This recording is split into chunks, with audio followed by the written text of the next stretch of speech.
Throughout my career, I was involved in some of the largest iconic projects ever constructed.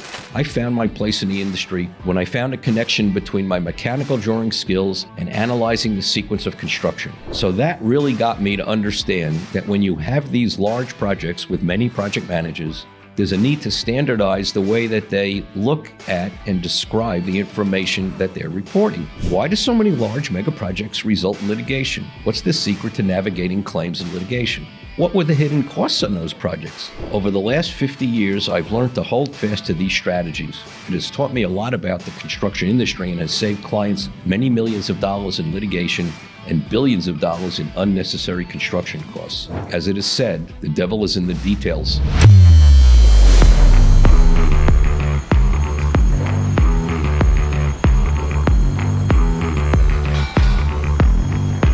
Welcome to the Billion Dollar Builder, the podcast that dives deep into the world of mega construction projects worth over $1 billion. I'm your host, Mark Bodner. With over 50 years of experience working on iconic projects, I've seen it all, well, just about all. Today, we're going to explore the $1 billion secret behind today's construction industry. Get ready to uncover the hidden truths of the construction industry and learn how to navigate its biggest challenges. This episode is brought to you by CMX, also known as the Construction Management Expertise Company, your partner in construction litigation support.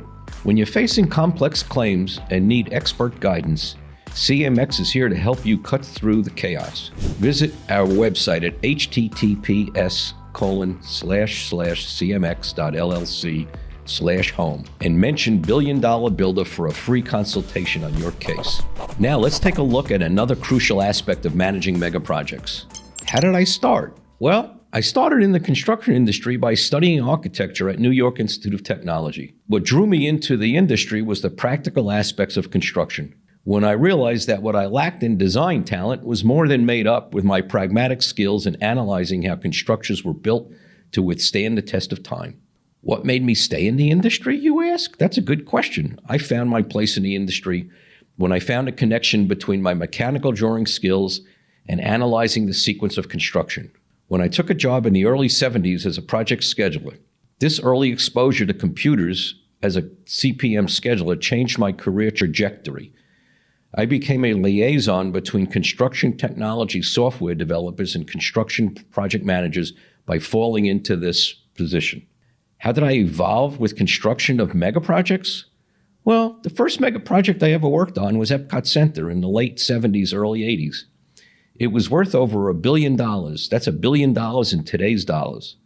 And I joined the project while it was in its very early stages as a project scheduler. I became the chief scheduler and then a member of the executive team, where I was tasked with coordinating all of the project managers' reporting to provide a consistent approach to the client for 27 different projects. The major lesson that I learned was that every contractor and every project manager had their own way of doing things, reporting costs, reporting schedule status, etc.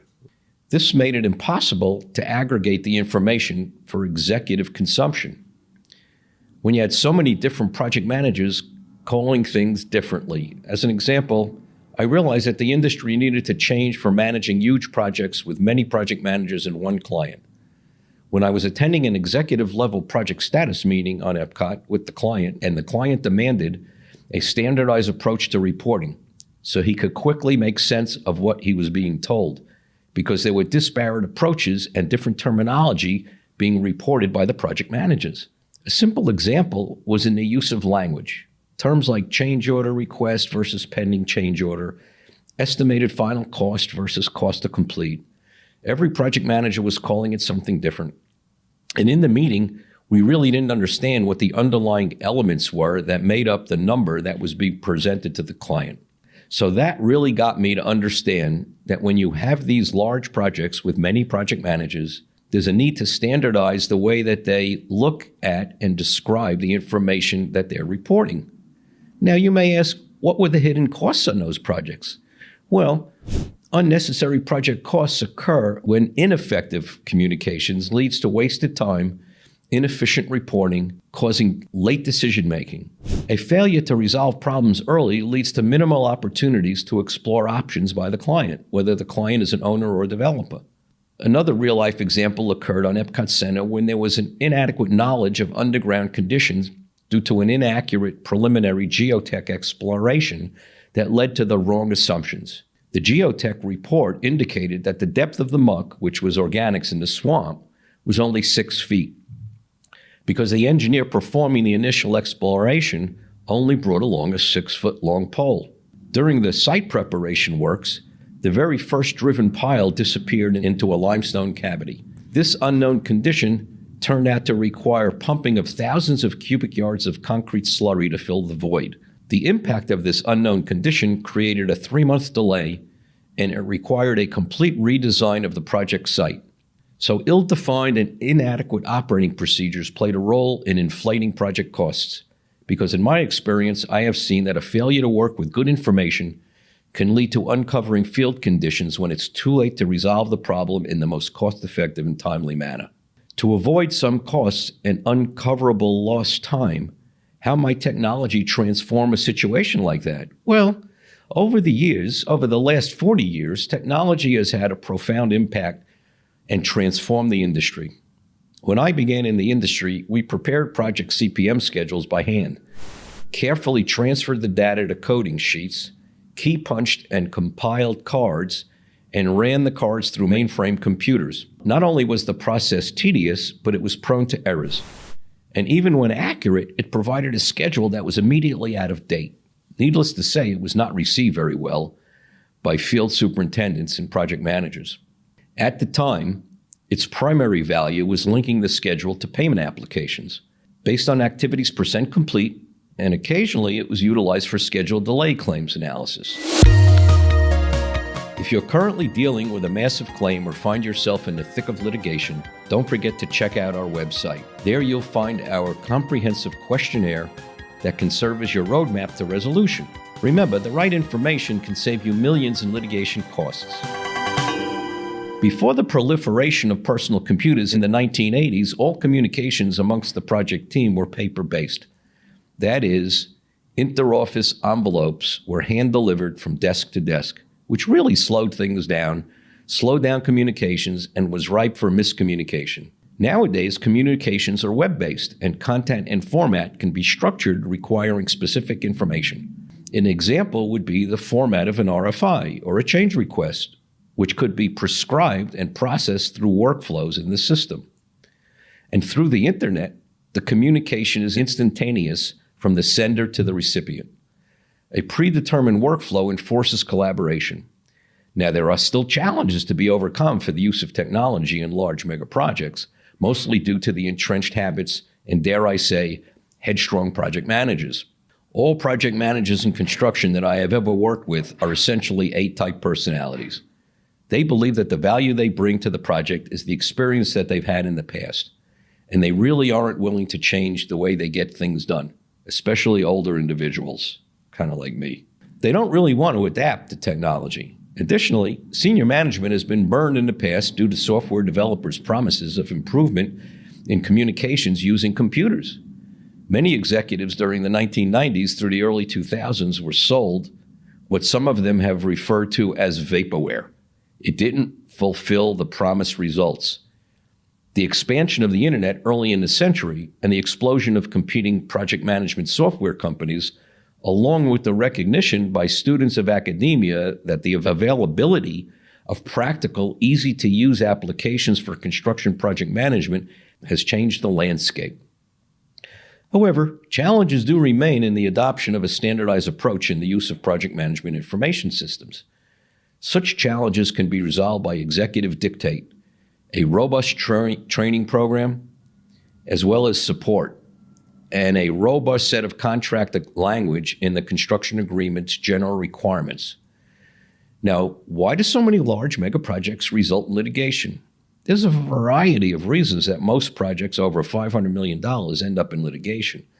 But the most pervasive reason is the fact that the contractor procurement process, which is perceived as being competitive environment, is not really competitive, and I'll explain why not.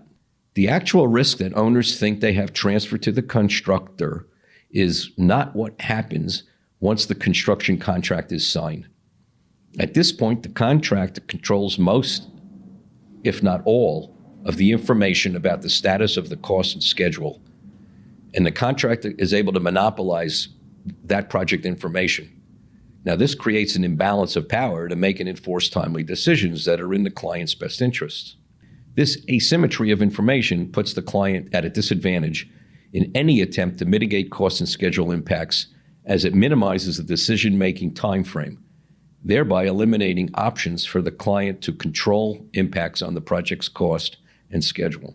A particularly challenging case that comes to mind is the construction of the $6.7 billion City Center project in Las Vegas, where I was responsible for control of the budget, audit, and project costs.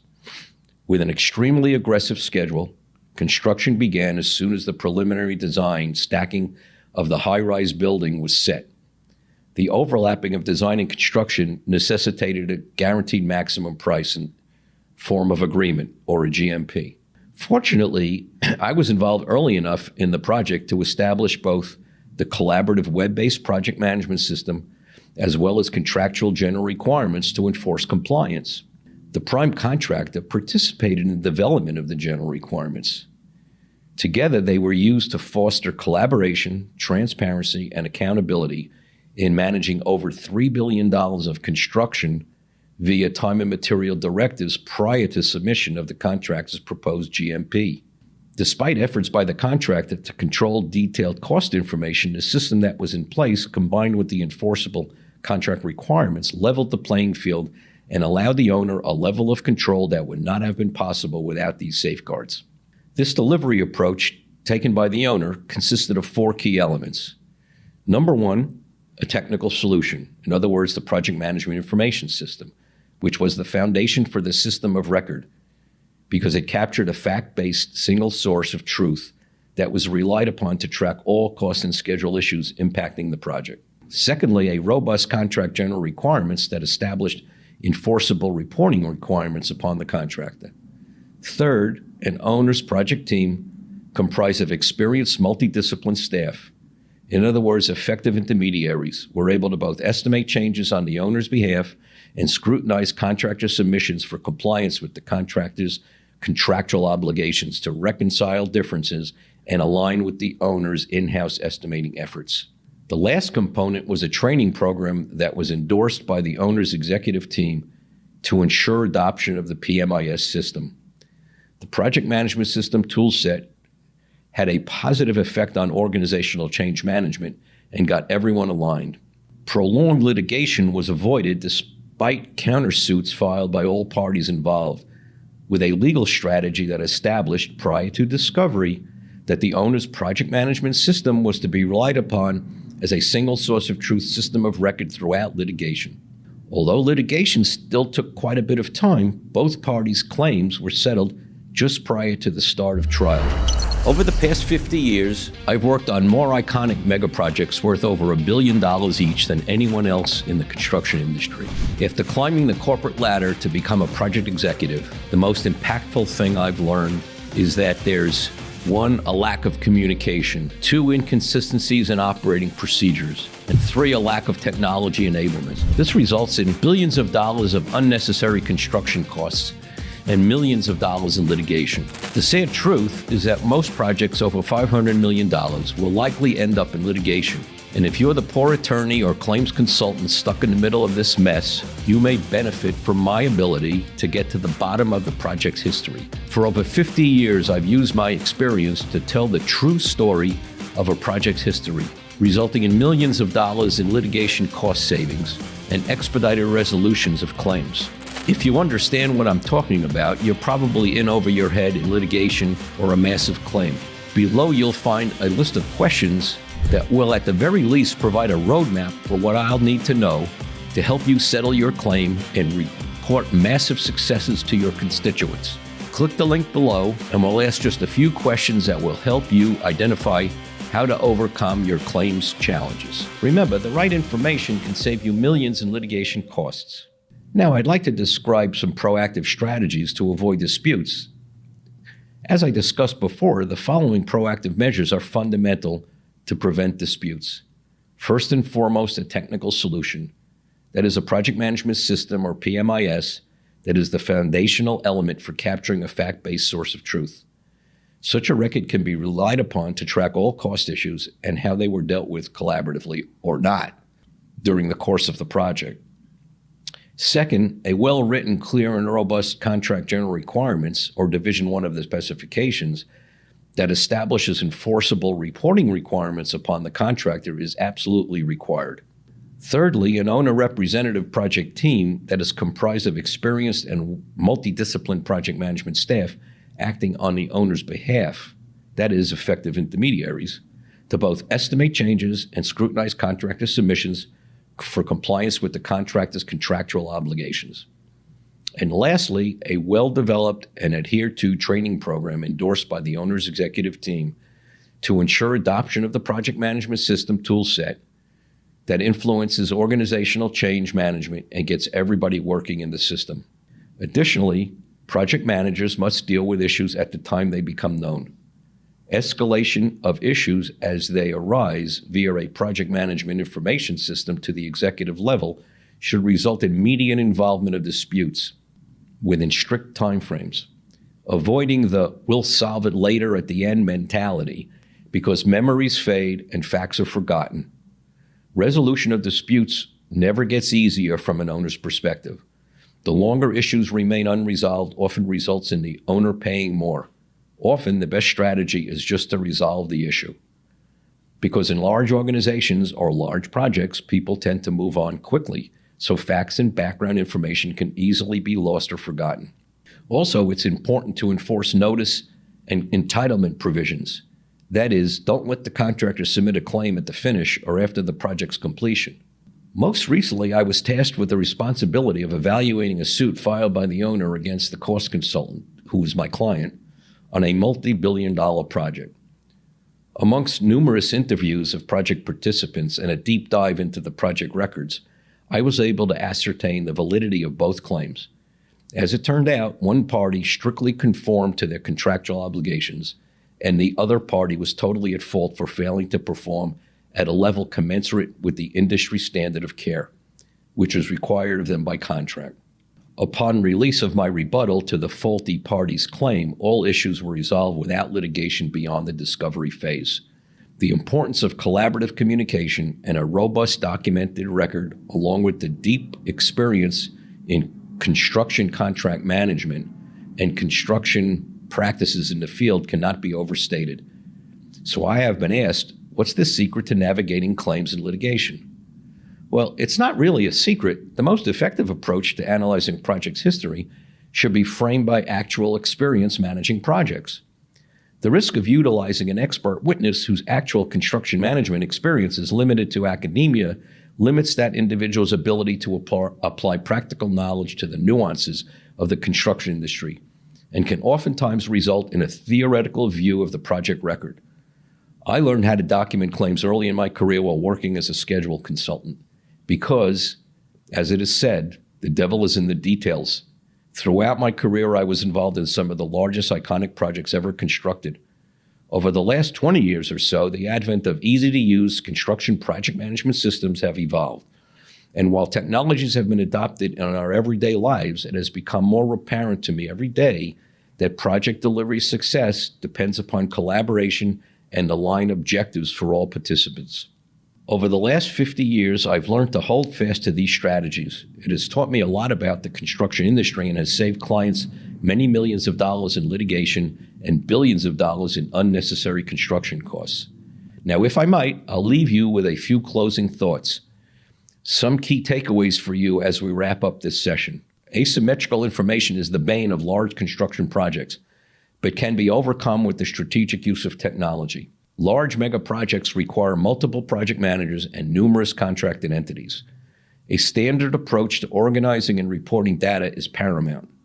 Technology must be deployed to ensure timely collaboration, visibility, and accountability. Robust administrative requirements must be delineated and to the greatest extent prescribed in all contracts.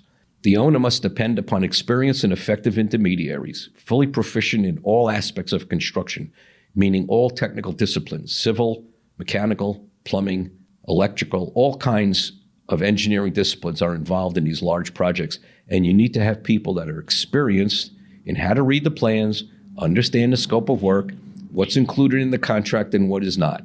The team can represent the client's best interests through the design, contract formation, and construction of the project. Coming up on our next episode, we'll be doing an even deeper dive into this topic with a construction attorney's perspective on the matter. If you're involved in project management, claims, or construction litigation, you won't want to miss it. Subscribe now to ensure you don't miss out on insights that could save your project and your organization's bottom line and increase your profits. Thanks for listening.